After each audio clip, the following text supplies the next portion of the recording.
Hello. The following is the manifesto of a new Ireland, Ireland's newest political party. And I've put together a manifesto of several points which I think are hugely relevant to the situation we're now facing in Ireland. I'll go through the points with you now, and I'll flesh them out over the coming weeks. The website will be up and running on the 4th of July, where you'll be able to join, become a member, and you'll have regular updates to what it is we're doing and how we intend to deal with this chaotic situation that the Irish government and the coalition have now put us in. I want to start off with number one, which of the manifesto, which is that we must halt all unnecessary immigration into Ireland for the next 3 to 5 years. Of course, we need nurses and doctors and specialist workers, but outside of that, we need to deal with the problem that the government have now given us. We need to catch our breath. Number two, and a very important one, is to prioritise Irish people for homes, healthcare, health services, dentistry, special needs, and various other services which should be made prioritised and made readily available to Irish people. We will, of course, help other people once we've sorted out the Irish, but that is a huge part of what we're going to do here now. Number three is that all illegal immigrants who enter the country will be detained at entry point and returned to the country where they have just arrived from. Number four is that Ireland needs to opt out, and we will push and we will opt out of the European policy on immigration, on farming and on fisheries. Number five, we will bring home Irish doctors, nurses, carpenters, electricians, all of the people who've had to leave Ireland because they couldn't afford to stay here. And we will do this by offering them very simply the same package that we offered to the Ukrainians who arrived here last year. Homes, medical cards, cheap transport, no postage fees, and we'll even pay to have their pet dog taken home as well. Number six, we will get rid of the horrible draconian hate speech law, which is nothing other than a censorship law. The government do not own language, they never did, and wanting to control what we say and think is not acceptable. You know, governments lie, and people who want hate speech laws are the biggest liars of all. Number seven, Irish Garda to be recruited in Ireland only. Number eight, return the Irish fishing waters to Irish fishermen and let them fish in the way that they see fit. Number nine is to return the farming rights to Irish farmers and let them farm their land the way that they see fit.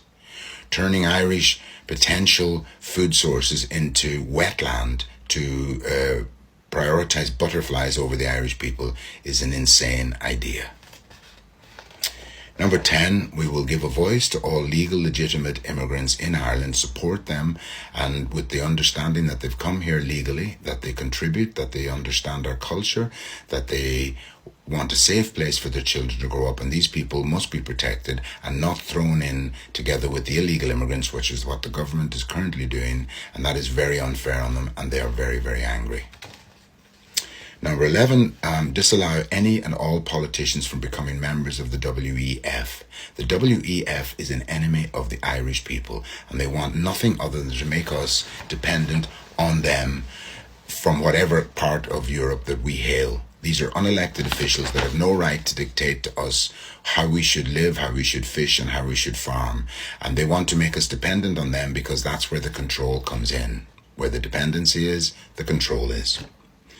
We will abolish An Plena, which is the Irish board for planning and housing, who are not fit for purpose.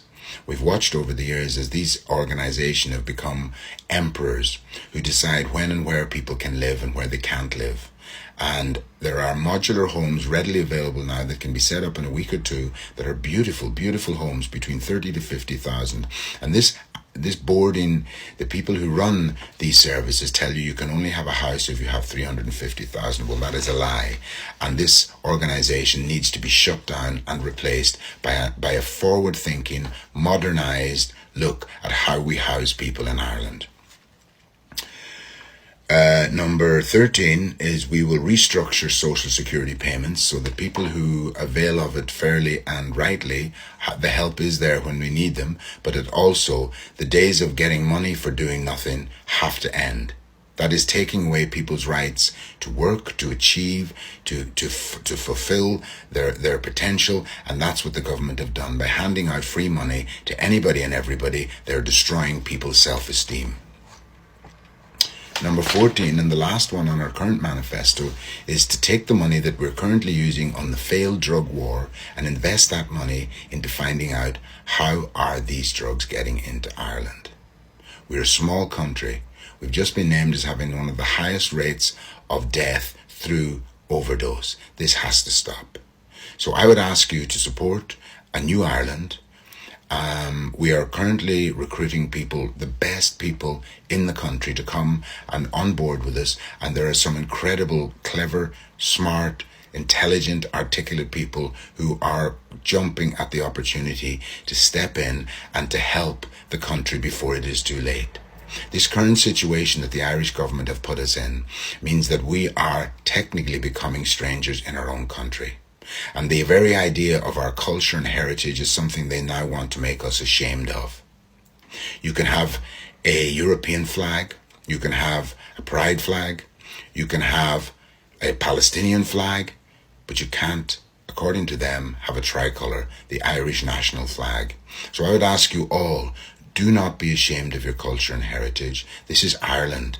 And before it is taken from us and squandered by unelected officials in Brussels who want nothing other than money, control and power, I would urge you to talk to the people that you know, to ask them to have a look at the situation. You know, there are many people out there of a different class who feel this has nothing to do with them. But as these IPAS centres are opened all around the country, the price of their houses are falling and falling and falling. And if you look and do a quick Google search on the IPAS centres that are currently operating in Ireland today, it's a truly horrific picture, and they're only getting started. And when it comes to electricity supply, look at the data centres that the government seem to be hell-bent on opening all over the countries that are sucking the electricity grid dry.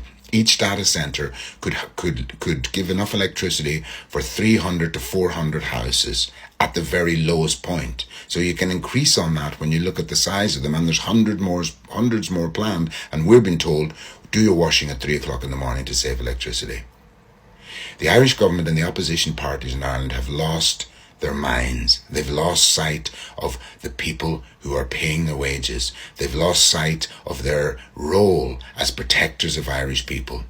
And to the 80% of Irish people in Ireland today who believe that we have taken in enough immigrants, the government's response to that is to call them right-wing fascist racists. And they're nothing of the sort.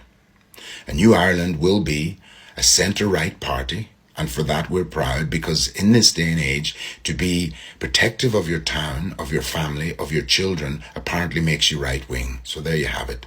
So don't let name-calling ever put you off speaking your truth. That's how they operate, and that's all they've got. So remember, a new Ireland, the political party which has been formed by myself, will contest the next election, and we intend to have 50 candidates in total running in Ireland, and that's the number we need to get into government.